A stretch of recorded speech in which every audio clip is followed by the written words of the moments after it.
Hi, my name is Hanspetermeyer, and I'm talking to Doug Hillian.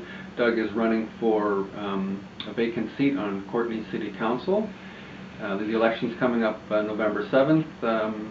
There are 2 polling stations, Doug, is that right, in Courtenay? Yes, people will be able to vote at Courtenay Elementary School and Marquesfeld, in 2 different sections of the city. Right, and there are also 2 advance polls? Correct. On October 28th and November 4th, the 2 Wednesdays before the election, there'll be advance voting at City Hall. Okay. Now, the last time we spoke, I asked you about your motivations for doing this crazy thing, getting involved in city politics. I have to say it feels particularly crazy this week. Right, well, you're just getting a taste of it, I think. You talked a bit about why you're doing that. You also talked a bit about your ideas about leadership at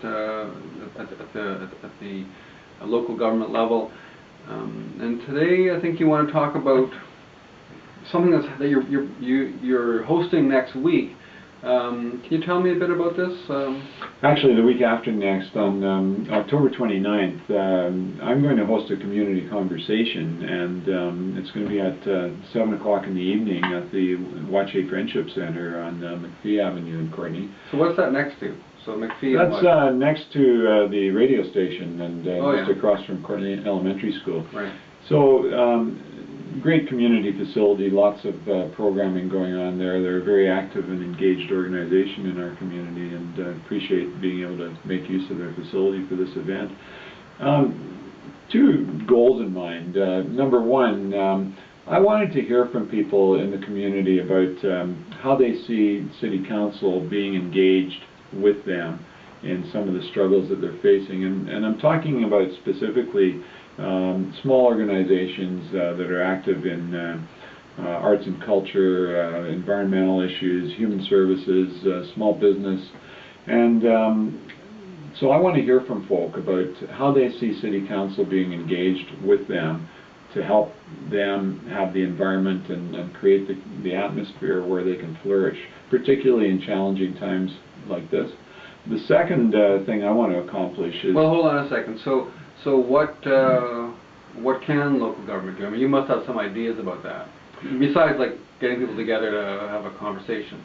Well, I think local government can take a leadership role, and it doesn't necessarily always have to be in relation to specific issues that have come up as flashpoints in the community. I think it can be done proactively. Mm-hmm. So there's people out there who work in different sectors or who are engaged in different initiatives, and they have ideas, they have needs, they have ways of working that might be different, and it might be useful on a regular basis to get people together to hear about those ideas, to find out what's going on and what sort of role the city can play in bringing not only its staff but its infrastructure to bear in supporting the people and organizations that make the community tick. I've heard that there are people who have new ideas and thoughts about different ways of doing things, whether it's in how we design our communities, whether it's in how we provide some of our services, how we build some of our local initiatives. I want to give an opportunity for folk to feel like they're part of that conversation and the decisions that are going to impact how we live in this community. Right. So your second reason for doing this? My second reason for doing this is that this is the way that I work, and I would like people to have the opportunity to see that the way I've worked throughout my career and in my involvement in the community has been precisely this: to bring people together, to get them to the table, to hear the ideas that people have, and to find ways of working together.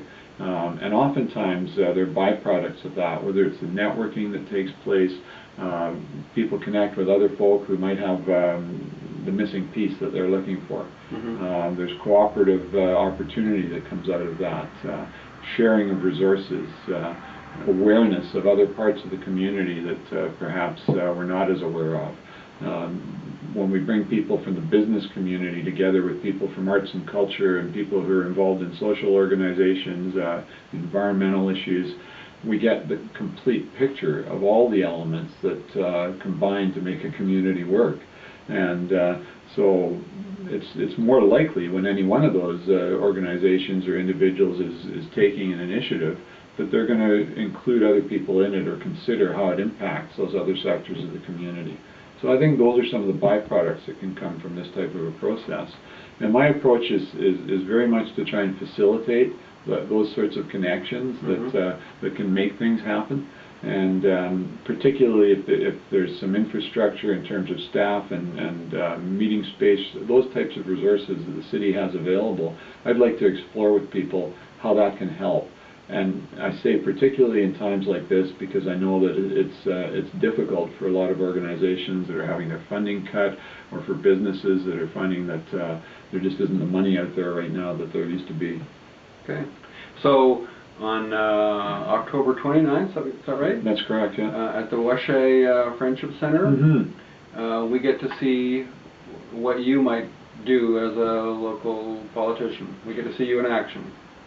Yeah, and it's a bit ironic in a way, because seeing me in action is more about me helping to facilitate people in action. So this isn't about me. And I think that may distinguish me from some of the other candidates in the running here. I'm not about building a reputation or building a profile for myself.